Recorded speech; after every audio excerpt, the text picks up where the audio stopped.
বেঁচে থাকো বাবা, বেঁচে থাকো। আজ তুমি আমাদের যে উপকার করলে তার জন্য ভগবান তোমার মঙ্গল করবেন।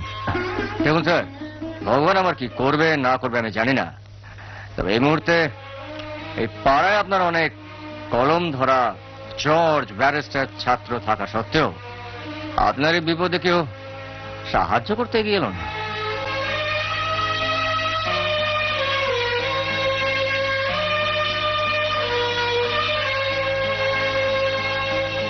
স্যার, আপনার কলমটা পড়ে গেছিল, এটা সাবধানে রাখুন। আমি স্বীকার করছি বাবা, আজ সকালে আমি তোমাকে ভুল বলেছিলাম। ভগবান এই হাত শুধু কলম ধরার জন্য দেননি, এই হাতে অস্ত্র তুলে নেবারও প্রয়োজন আছে। হ্যাঁ বাবা, হ্যাঁ, আজকের দিনে তোমার মতো